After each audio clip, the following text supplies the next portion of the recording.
नमस्कार, कंज्यूमर अड्डा में आपका स्वागत है। आपके साथ मैं हूं विपिन भट्ट और आज का विषय है क्रेडिट कार्ड माया या जाल, जैसे माया जाल लिख दिया है। जी हाँ, क्रेडिट कार्ड एक ऐसी चीज है जो है तो आपकी सुविधा के लिए कि भाई अगर आपको महीने भर कुछ खर्चे करने हैं तो आपको कैश कैरी करने की जरूरत नहीं है। ऑनलाइन शॉपिंग के लिए भी वो काफी मुफीद होता है और एक साथ जो भी खर्चा आप महीने भर कर रहे हैं उसका आप आखिरी में पेमेंट कर दीजिए तो ठीक है, सब बढ़िया। लेकिन कई बार ये क्रेडिट कार्ड आपके लिए जाल बन जाता है, जी का जंजाल बन जाता है, क्योंकि आप जब खर्च कर रहे होते हैं तो इस बात का अंदाजा नहीं होता कि कितना खर्च हो गया, क्योंकि वो पैसा तो भाई आपको अगले महीने चुकाना है। 40 दिन का क्रेडिट पीरियड मिलता है, उसके बाद तो आपको पैसे भरने ही है। लेकिन खर्च करते वक्त वो अंदाजा कुछ छूट जाता है और कुछ और बेसिक गलतियां होती हैं, जिसके बाद व्यक्ति इस क्रेडिट कार्ड के माया जाल में अपने आप को फंसा हुआ महसूस करता है। अब कुछ ताजा आंकड़े आपको बताते हैं, उससे एक नई तस्वीर उभरेगी और फिर आज उस पर हम बातचीत करेंगे। बड़ा इंपॉर्टेंट है कि क्रेडिट कार्ड का इस्तेमाल काफी लोग करते हैं, हम और आप सब। तो देखिए, आरबीआई की तरफ से आंकड़े आ रहे हैं कि मई का जो महीना गया है उसमें रिकॉर्ड 1.4 लाख करोड़ रुपए क्रेडिट कार्ड के जरिए खर्च किए गए हैं। ठीक है जी, अब तक का सबसे हाईएस्ट। और इस खर्च में वो देख रहे हैं कि महीने दर महीने 5% की वृद्धि होती चली जा रही है, यानी खर्च लगातार बढ़ रहा है। क्रेडिट कार्ड की संख्या भी बढ़ी है और ये पहुंच गई 8.74 लाख करोड़। मई के महीने में 50 लाख नए क्रेडिट कार्ड ऐड हुए हैं। कार्ड से जो औसत मासिक खर्च जो उन्होंने लिखा है का औसत एक एवरेज जो आता है वो करीब 16,144 रुपए। जितने भी कार्ड है, हर कार्ड पे एवरेज जो है 16,000 रुपए का खर्चा हो रहा है। ये देखिए, ये सिक्के का दूसरा पहलू है। वही आरबीआई की रिपोर्ट कहती है कि भाई एक साल में जो डिफॉल्ट है वो करीब 30% से ज्यादा बढ़ गए हैं। यानी कि आप पैसे आपने खर्च कर दिए लेकिन आप बिल नहीं भर पाए या आपने उसे कैरी फॉरवर्ड किया। एक साल में 951 करोड़ रुपए का डिफॉल्ट बढ़ गया है। खर्चा बढ़ा है तो दूसरी तरफ ये भी आंकड़ा है। और क्रेडिट कार्ड में जो ग्रॉस एनपीए है वो 2% से ज्यादा है। तो ये भी तस्वीर उभर कर आ रही है। और जो जीएनपीए है वो 3,122 करोड़ से बढ़कर 4,000 करोड़ रुपए के पार निकल गया है। तो ये दोनों ही जो चीजें हैं वो आरबीआई बता रहा है। और सरकारी बैंकों में तो देखिए 18% के आसपास जीएनपीए पहुंचा हुआ है और निजी बैंकों में ये करीब करीब 2% से थोड़ा सा कम है। तो क्या कहती है पूरी तस्वीर कि एक तरफ तो क्रेडिट कार्ड पे जो है वो खर्चे बढ़ रहे हैं और दूसरी तरफ डिफॉल्ट भी बढ़ रहे हैं। अच्छा, एक और आंकड़ा है जो यहां पर नहीं था, वो ये है कि क्रेडिट कार्ड के साथ पर्सनल लोन जो है उसकी भी बड़ी ग्रोथ हुई है। तो क्या दिखाता है ये सब कुछ आज हम इसी पे बात करेंगे। और साथ में बात ये भी होगी कि अगर आप क्रेडिट कार्ड का इस्तेमाल करते हैं तो फिर आपके लिए क्या बातें हैं जो ध्यान में रखनी है, क्योंकि नहीं तो भाई ये मायाजाल बन जाने वाला है। चलिए बातचीत की शुरुआत करते हैं। हमारे साथ आज कार्यक्रम में जुड़ रहे हैं रूंगटा सिक्योरिटीज के हर्षवर्धन रूंगटा, फाइनेंशियल एक्सपर्ट किशोर सुब्रमण्यम जी और प्लूटोज वन के को फाउंडर रजत गुलाटी। आप सभी का बहुत बहुत स्वागत है। किशोर जी, मेरा पहला सवाल आपसे, आंकड़े आपने सुने होंगे, ये क्या इंडिकेट कर रहे हैं? लगातार खर्चा बढ़ रहा है क्रेडिट कार्ड पर, रिकॉर्ड बन गया मई के अंदर, इतना कभी देखा नहीं गया। लेकिन दूसरी तरफ यह भी है कि डिफॉल्ट्स भी बढ़ रहे। हो सकता है कि साइड बाय साइड चलता हो, लेकिन इस फिनोमेना को क्या समझे, क्यों इतना ज्यादा क्रेडिट कार्ड का इस्तेमाल बढ़ गया? जबकि इन जनरल देखिए तो यूपीआई आ चुका है। बहुत सारे दुकानदार या जगह वो बोलते हैं आप यूपीआई कर दीजिए, उनके लिए भी सिंपल, आपके लिए क्रेडिट कार्ड पे तो 2% का यहां चार्ज लग जाता है। लेकिन ये आंकड़ा क्या दिखा रहा है? ओके, ये आंकड़ा हमें ये दिखा रहा है कि हम एक सेविंग्स इकोनॉमी से हटकर एक क्रेडिट या डेट इकोनॉमी, कर्ज के इकोनॉमी में जा रहे हैं। अगर आप इंडिया के जीडीएस, जिसे बोलते हैं कि ग्रॉस डोमेस्टिक सेविंग्स, 10 साल पहले भारत में ग्रॉस डोमेस्टिक सेविंग्स था 36%, 36% की ग्रॉस डोमेस्टिक सेविंग। मतलब अगर किसी का आय 100 रुपया है तो वो 36 रुपया बचाता था। आज वो घट के 36 से 28 में आ गया है, विच मीन 7% की कमी हुई है।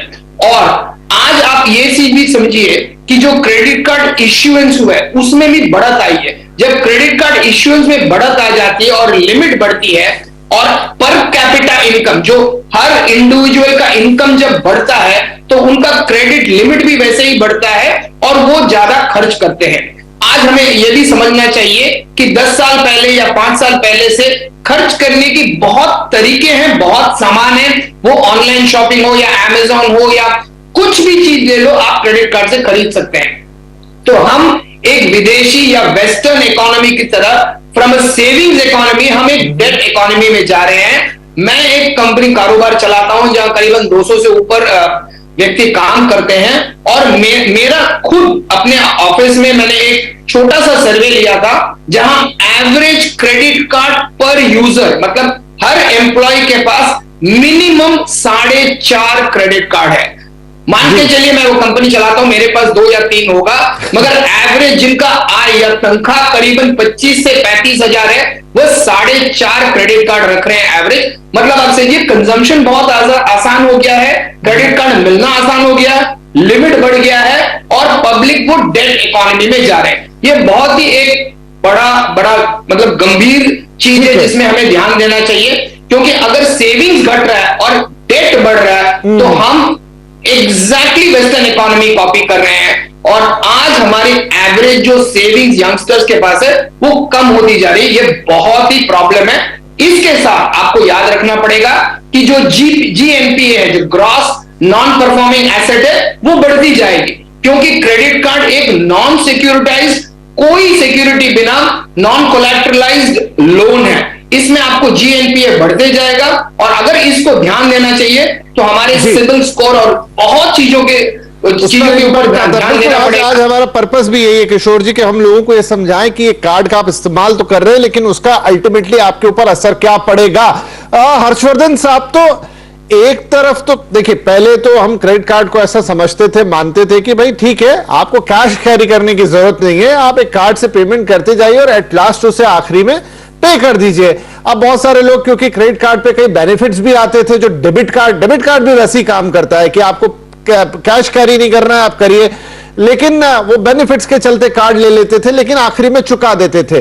क्या अभी ऐसा होने लगा है? यही आरबीआई का आंकड़ा हम देखें कि वो, अब तो मैंने कहा ना यूपीआई है सब जगह, तो वो यूपीआई मतलब उनके बैंक अकाउंट में जो पैसा है उसको तो जहां खर्च कर रहे हैं, जो कर रहे हैं उसके ऊपर यानी प्लस दैट वो क्रेडिट कार्ड से भी खर्चा कर रहे हैं। क्या ऐसा हो रहा है? दो तरफ से खर्चे हो रहे हैं? जी हाँ विपिन जी, मैं आपसे सहमत हूं इस बात को कि हमारे खर्चे इन जनरली बढ़ गए हैं। तो दो तरीके से बढ़े हैं, वो बताता हूं। एक है जेन्युइन इन्फ्लेशन, कि भाई खर्चे जेन्युइन भी, क्योंकि महंगाई दर बढ़ी है तो आपके खर्चे बढ़ते जा रहे हैं, लेकिन ये जरूरी नहीं है कि आपकी इनकम भी वही लेवल से बढ़ रही है, तो वो एक आपका खर्चा बढ़ गया।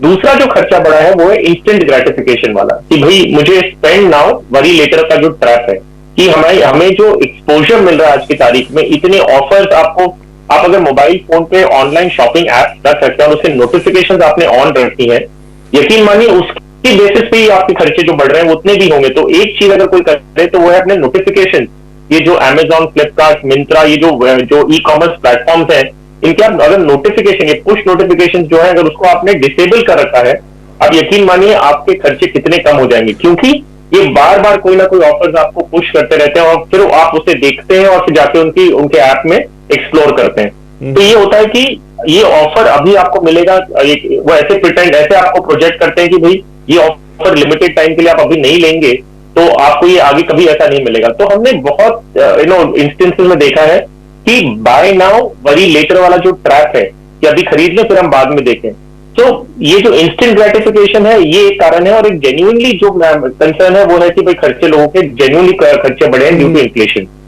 इन दोनों का कॉम्बिनेशन करेंगे तो ये खर्चे जरूर बढ़े हैं। ठीक है, तो रजत साहब, कार्ड्स तो पहले भी थे और ऑनलाइन शॉपिंग भी मैं मानता हूं कि कोई नई चीज नहीं रह गई, वो भी काफी समय से हो गई है, लेकिन क्या इसमें यह फैक्टर जो अभी थोड़ी देर पहले किशोर जी ने भी बोला कि जो कार्ड की अवेलेबिलिटी है वो बड़ी आसान हो गई है। मतलब आजकल छोटी तनख्वाह, पहले तो मुझे याद है जब मैंने अपना पहला कार्ड लिया था तो उन्होंने ऐसे नहीं दे दिया था, ये मैं 10-15 साल पहले की बात बता रहा हूं, बहुत मुश्किल से मिला था। लेकिन आज मुझे ऐसा लगता है कि क्रेडिट कार्ड वाले आपको हाथ पकड़ के खींच के आपको कार्ड देना चाहते हो। जो सर बोल रहे हैं कि एवरेज 4 और 5 कार्ड तो उनके इंप्लॉइज के पास हैं।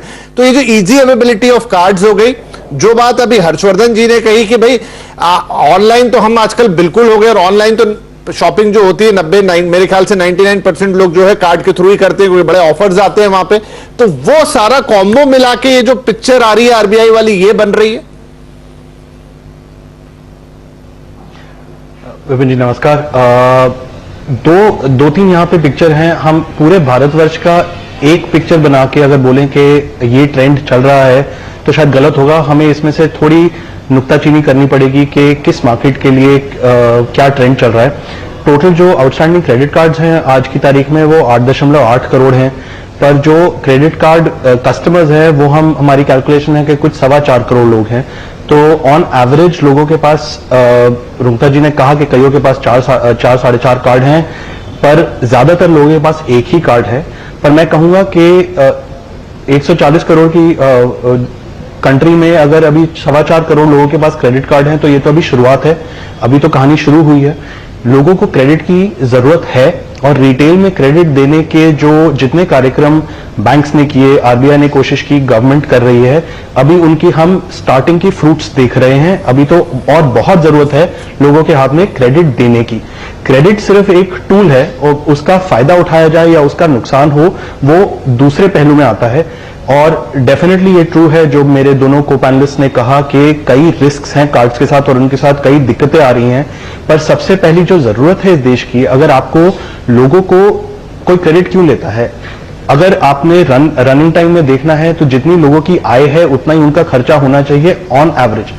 Per day by day, month by month जो ये मिसमैच है ऑफ कैश फ्लोज के, पहली तारीख को पैसे आए बट खर्चे आपके पूरे महीने चल रहे हैं और पहले 5-7 दिन में आपने बिल्स निकालने थे तो आपके सारा कैश खत्म हो गया। तो अब जो बाकी खर्चे हैं जो घर के चलने हैं वो आप क्रेडिट कार्ड के जरिए कर सकते हैं या क्रेडिट के जरिए कर सकते हैं। क्रेडिट कार्ड तो एक जरिया है क्रेडिट देने का, तो इसकी बहुत जरूरत है भारत को। और जब दरें बढ़ रही हैं, प्राइसेस बढ़ रहे हैं, उस टाइम में तो क्रेडिट की और ज्यादा लोगों को जरूरत पड़ जाती है। हाँ, जितनी आपकी चादर है उससे ज्यादा आप टांगे ना फैलाएं, ये तो बहुत बेसिक सीख है जो सबको होनी चाहिए, पर उसकी वजह से हमें क्रेडिट कार्ड से डरना नहीं चाहिए। नहीं, बात आपकी बिल्कुल सही है। बिल्कुल ऑनलाइन भी खपत हो रही है। मैं रजत भाई, आपकी जो आखिरी लाइन है ना कि चादर जितनी उतना पांव फैलाने वाला, वही जो सबसे बेसिक है ना, वो सबसे ज्यादा मिस आउट चीज है। वही तो मैंने कहा, क्रेडिट कार्ड तो कई समय से है, सालों से है, ऐसा नहीं कि आज की बात है। और पहले उसका फंडा यही था कि ठीक है आप कर दीजिए खर्चा और उसके बाद भर दीजिए, लेकिन ये उतना नहीं रह गया और सर्टेन टाइम ये ट्रैप बन जाता है। जी किशोर जी कुछ बोलना चाह रहे थे, क्या आप मेरी बात से सहमत है सर? हाँ, मैं तो आपकी बात से पूरी सहमत हूं और मिस्टर रजत गुलाटी जी ने जो बोला है उससे मैं सहमत हूं, मगर इसमें बहुत एक इंपॉर्टेंट चीज है। क्रेडिट कार्ड का यूज करना या क्रेडिट जिसे बोलते हैं कर्ज या डेट को यूज करने के लिए कहीं भी हम किसी को सिखाते ही नहीं, ना स्कूल में, ना कॉलेज में, ना कहीं कोई कोर्स है। ये एक बहुत इंपॉर्टेंट कारण है कि आज के यंगस्टर्स, मिडिल एज और ओल्ड पीपल, जब आपके पास फंड्स का एक्सेस हो और आपको खर्च कैसा करना है, अपने डेट को कैसे संभालना है, ये समझ में ना आए तो आपका खर्चा ज्यादा होगा। दूसरी बहुत इंपॉर्टेंट पॉइंट है कि 90% पीपल जो क्रेडिट कार्ड यूज करते हैं उन्हें यह मालूम नहीं है कि क्रेडिट कार्ड में अगर आपने पूरा बिल नहीं चुकाया तो आपकी जो ब्याज लगती है वो 40% से ऊपर है। ये हिसाब ना पता चलने के कारण पब्लिक खर्चा करते रहते हैं, मानते हैं कि कभी तो दे देंगे। ये अगर 2 साल बाद आप दिए तो आपने अगर 1 रुपया लिया तो आप करीबन 4.5 से 5 रुपया दे बैठोगे। ये ना जानकारी होने के कारण ये मिसमैनेजमेंट हो रही है। ये मेरे बहुत इंपॉर्टेंट पॉइंट है यंगस्टर्स के। नहीं, यही इंपॉर्टेंट पॉइंट है हर्षवर्धन रूंगटा। आप अगर पर्सनल लोन भी लेंगे वो महंगे से महंगा भी मिलेगा तो 18% पे मिल जाएगा, प्रोसेसिंग फीस लग जाएगी जो लगनी होगी, लेकिन 40% लोगों को यह अंदाजा ही नहीं रहता कि अगर वो एक बिल चुक गए, और वो भी पर डे के हिसाब से लगता है, ऐसा भी नहीं है कि वो एक ओवरऑल रकम पे लगे, वो पर डे के हिसाब से कैलकुलेट होता है। हर्ष जी हाँ विपिन जी, आपने सही कहा कि एक्चुअली जो अवेयरनेस की बात है कि आप अगर अपना स्टेटमेंट देखेंगे उसमें आता है कि टोटल आउटस्टैंडिंग और फिर आता है कि मिनिमम आउटस्टैंडिंग भी है कि अगर आप मिनिमम अमाउंट भर देते तो कोई दिक्कत नहीं है। तो कई लोगों को लगता है कि हम सिर्फ मिनिमम अमाउंट भर देंगे तो सब ठीक है और हम आगे जाते हुए उसे भर सकते हैं, लेकिन नहीं। अगर आपने मिनिमम पेमेंट का जो ऑप्शन लिया है तो आपको ब्याज लगना शुरू होता है, और ये सही है कि ये ब्याज करीबन 40% के ऊपर है। तो बहुत बड़ा रकम होता है ये, आप ब्याज के रूप में अगर किसी को दे रहे हैं और फिर बाद में आप क्योंकि वो ब्याज नहीं भर पाते हैं, वो अमाउंट स्नोबॉल होके एक बढ़ के इतनी बड़ी रकम बन जाता है कि आप उसे ट्रैप में आ जाते हैं। तो ये बहुत जरूरी है कि जब आप कोई भी खर्च करें, हम इनफैक्ट यंग बच्चों को यही कहते हैं कि अगर आप कार्ड यूज कर रहे हैं तो देखिए आपको यूज करना जरूरी है। जैसे रजत जी ने कहा कि भाई ये एक शुरुआत है और उसे अगर आप अच्छी तरह यूज करें तो आपके काम आएगी। तो हम यंग जो बच्चे अभी ना कार्ड यूज करना शुरू कर रहे हैं, पहले तो हम उन्हें एनकरेज करते हैं कि आप डेबिट कार्ड से ही शुरू करें, ताकि आपको एक डिजिटलाइजेशन के बारे में थोड़ा कंफर्टेबल हो जाए। जितने पैसे आपके अकाउंट में है उतना ही स्पेंड होगा। लेकिन अगर आप क्रेडिट कार्ड में माइग्रेट करते हैं तो उसका कंट्रोल में रहने का एक तरीका है, वो ये है कि जब आप कोई भी क्रेडिट कार्ड को स्वाइप करें, मान लीजिए आपने 1000 रुपए खर्चा किया है, उतना ही पैसा आप कैश में एक अलग एनवलप में या एक बॉक्स में रख दें तुरंत ही। आप बेशक क्रेडिट कार्ड यूज करें, लेकिन उतनी अमाउंट आप तुरंत निकाल के साइड में रख दें, और महीने के एंड में जब आपका बिल आता है तो वो कैश आपके पास रेडी है। अगर आपके पास कैश हाथ में खत्म हो गया है तो आप कार्ड स्वाइप ना करें। तो इस तरह से जब आप शुरुआत करते हैं, आप ओवर स्पेंड नहीं करेंगे। तो क्रेडिट कार्ड एक बहुत इंपॉर्टेंट इंस्ट्रूमेंट है, आपको अपनी लाइफ में उसे इंक्लूड करना होगा, लेकिन उसे सही तरीके से अगर आप यूज करते हैं तो आप उसका फायदा ले पाएंगे। नहीं तो यही वो तलवार है जो आपको खुद को भी नुकसान कर सकती है, डबल एज स्वॉर्ड। आप उसे यूज करेंगे तो आपके काम आएगी, गलत तरीके से करेंगे तो आप अपने आप को हार्म क्रिएट करेंगे। जी बिल्कुल, बड़ा अच्छा एग्जाम्पल है कि डबल एज सॉर्ड है, और ये कई बार लोगों को मतलब लहूलुहान भी कर देती है। एक छोटा ब्रेक लेंगे, रजत जी कुछ बोलना चाह रहे थे, लेकिन एक छोटा सा ब्रेक के बाद यही बातचीत हम जारी रखेंगे। और यही कि देखिए, एक अच्छी इंस्ट्रूमेंट है क्रेडिट कार्ड, एक अच्छा इंस्ट्रूमेंट है, लेकिन जिस तरह का पूरा इकोसिस्टम बन गया है, बहुत चांसेस बन जाते हैं कि आप चाहते ना चाहते उसके ट्रैप में आ जाए। तो उनसे कैसे बचेंगे, और क्या अच्छी प्रैक्टिसेस है जो क्रेडिट कार्ड अगर रखते हुए भी आप करेंगे तो आपके लिए बहुत फायदे की। एक छोटे से ब्रेक के बाद वो सारे टिप्स आपको बताएंगे।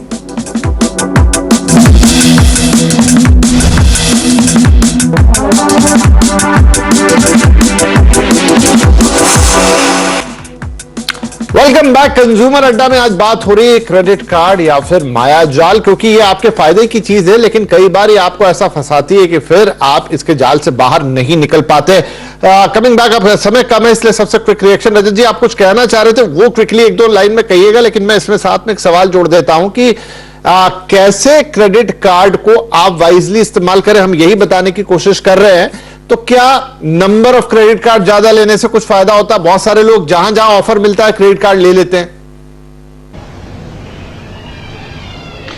ठीक, तो मैं दो चीजें कहना चाहूंगा। एक जो आपका सवाल है मैं उसके जवाब पे आता हूं, बट पहले आपने एक कुछ कहा था कि जब आपने अपना पहला क्रेडिट कार्ड लिया था तो बड़ी मुश्किल से मिला था। तो ये एक्चुअली एक सिस्टेमिक चेंज है, जो हमारे यहाँ जो इंडियन इकोनॉमी में जो क्रेडिट कार्ड सिस्टम है वो भी इवॉल्व कर रहा है। तो जो रेगुलेटर है, जो इशुअर्स हैं, वो सारे भी अपनी एक्सपेरिमेंटेशन कर रहे हैं। रेगुलेटर पॉलिसीज देख रहा है, इशुअर्स अपनी इशुएंस की गाइडलाइंस देख रहे हैं, ये देखने के लिए कि किसको क्रेडिट कार्ड दिया जाए और कितनी लिमिट का। पहले होता था कि मतलब 2 बकेट में लोग आते थे, इतनी लिमिट का देना है, और धड़ल्ले में क्रेडिट कार्ड इशू होते थे। अब है, आप कोशिश भी करेंगे तो क्रेडिट कार्ड इशू करवाने के लिए आपको बैंक के साथ एफडी करवानी पड़ेगी। पर जो आपका सवाल है वो, उसके लिए ये बहुत जरूरी है कि हम पहले ये समझे कि हमारा कंजम्पशन पैटर्न क्या है, आपका खर्चा होता किस चीज पे है। क्रेडिट कार्ड आने से अगर आप कोई नए खर्चे करने वाले हैं तो क्रेडिट कार्ड बिल्कुल मत लीजिएगा, वहां से सिर्फ कर्जा ही बढ़ेगा। पर अगर आपको अपनी कंजम्पशन पैटर्न समझ आते हैं तो ये समझिए कि कहां कितना खर्चा किस बेसिस पे आप करते हैं, फिर तब आप क्रेडिट कार्ड में रिसर्च कर सकते हैं कि मेरे को उसके फायदे कहां मिल रहे हैं। जैसे कई कार्ड्स होते हैं जो आपको ट्रैवल पे ज्यादा पॉइंट देते हैं। अगर आपकी ट्रैवल पे ज्यादा खपत है, ज्यादा कंजम्पशन है, तो आप वो वाला कार्ड लीजिए, बट फिर सिर्फ उसको ट्रैवल के लिए रखिएगा। अगर आप ऑनलाइन शॉपिंग कर रहे हैं और आप अपने मीन्स के अंदर शॉपिंग कर रहे हैं तो आप ऐसा कार्ड लीजिए जो आपको ऑनलाइन शॉपिंग में रिवॉर्ड ज्यादा देता है। मेरे पास ऐसा है, मेरे पास ये दोनों कार्ड्स हैं, एक ऑनलाइन शॉपिंग वाला है, एक ट्रैवल वाला है। तो जो मेरे को जहां ज्यादा रिवॉर्ड दे रहा होता है मैं उतना ही करता हूं, बट मैं किसी भी कार्ड को अपने कंजम्पशन पैटर्न चेंज करने नहीं देता। उससे मतलब फिर वो डेट ट्रैप में आप पड़ जाते हैं। किशोर जी, क्या क्रेडिट कार्ड का अगर आप नहीं प्रॉपरली हैंडल कर रहे तो आपके क्रेडिट स्कोर पर उसका एडवर्स इंपैक्ट पड़ता है? सर आप म्यूट पर हैं। माफ कीजिए सर, क्रेडिट कार्ड अगर आप सही नहीं यूज करते हैं तो वो आपके क्रेडिट स्कोर पर इंपैक्ट करता है, और सिविल जो credit bureau of India limited है उसमें इसका ट्रैकिंग होता है। जितना दिन आप ओवरड्यू पे करते हो आपका स्कोर घट जाता है, और अगर आपने मिनिमम पेमेंट किया जो 5% होता है हर क्रेडिट कार्ड में आपका टोटल आउटस्टैंडिंग में, तब भी आपका स्कोर घटता है। और रेगुलर अगर आपने ये मिनिमम पेमेंट देना चालू किया तो हर महीना 5, 2, 3, 4 पॉइंट घटते जाएंगे और आपकी सिविल स्कोर घट जाएंगे। दूसरी बात, अगर आपने बहुत क्रेडिट कार्ड अप्लाई किया है, यूज कर रहे हैं और आपकी निजी इनकम लो है, तो क्रेडिट एक्सपोजर जिसे कहते हैं, जिसका ये मतलब हो कि मेरा 100 रुपया कमाई है मगर मेरा क्रेडिट एक्सपोजर 90 है, उसे हाई रिस्क कैटेगरी में रखा जाएगा और उसका भी क्रेडिट स्कोर कम हो जाएगा। तो क्रेडिट कार्ड यूज करने का एक ही तरीका है, अगर आपसे हो पाए तो जितना रुपया आपसे खर्चा अपने हाथ से हो पाए उतना कीजिए, या जितना आप पे कर पाएंगे उतना कीजिए और पूरा ड्यू पे कीजिए। और मेरा एक ही एडवाइस रहेगा, यंगस्टर्स हो या मिड एज पर्सन हो, आप क्रेडिट कार्ड सिर्फ इमरजेंसी के लिए ही रखिए, अपना निजी और दैनिक खर्चा के लिए अपनी आय से कमाई से कीजिए। अगर आपको ज्यादा खर्चा करना है तो ज्यादा कमाइए, ज्यादा खर्चा कीजिए। बिल्कुल सही हर्षवर्धन साहब, बिल्कुल एक लाइन का जवाब, क्योंकि समय पूरी तरह से खत्म। मैंने ये भी कहीं पढ़ा कि अगर आपके पास 2-3 कार्ड है तो आप किसी एक कार्ड को ही पकड़िए, जो जितना पुराना क्रेडिट कार्ड होगा वो आपके क्रेडिट स्कोर के लिए उतना बेनिफिशियल होगा। आप यूं नहीं कि आज इस कर लिया फिर 2-4 महीने बाद दूसरे कार्ड पे चले गए। अगर क्या मैं सही कह रहा हूं? I don't no.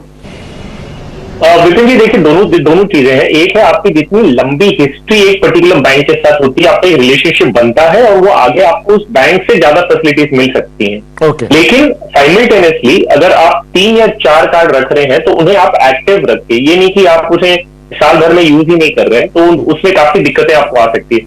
आप कार्ड एक्टिव रखें, रिलेशनशिप लंबा बना के रखिए, रिलेशनशिप हेल्दी बना के रखिए। आपका लंबा रिलेशनशिप हो डिफॉल्ट में है तो आपके काम नहीं आएगा। तो आपको प्रूडेंट रहना है, आपके सारे पेमेंट्स टाइम पे करने हैं, बेफिजूल के खर्च नहीं करने हैं। तो अगर आप एक लंबी हिस्ट्री बनाते हैं आपको उस कार्ड का फायदा मिलेगा। ठीक है, चलिए। तो मैं, हमारे सारे एक्सपर्ट ने सारी बातें बता दी, मैं ज्यादा लंबा वाइंड अप नहीं करूंगा क्योंकि ऑलरेडी हम ओवर हो गए शो में थोड़ा। लेकिन जो बात हर्ष जी ने कही थी, दुधारी तलवार है, अगर सही इस्तेमाल करेंगे तो बहुत बढ़िया है, नहीं तो आपको भी वो डैमेज कर सकती है। और यही हमारे तीनों एक्सपर्ट्स भी कह रहे हैं। तो पहले क्रेडिट कार्ड को समझिए, उसकी चीजों को जानिए और फिर तब उस पर जाइए। बिल्कुल उधारी वाले मोड में उसका इस्तेमाल मत कीजिए, उस पर लोन मत दीजिए। बहुत शुक्रिया आप तीनों ही मेहमानों का इस कार्यक्रम में जुड़ने के लिए।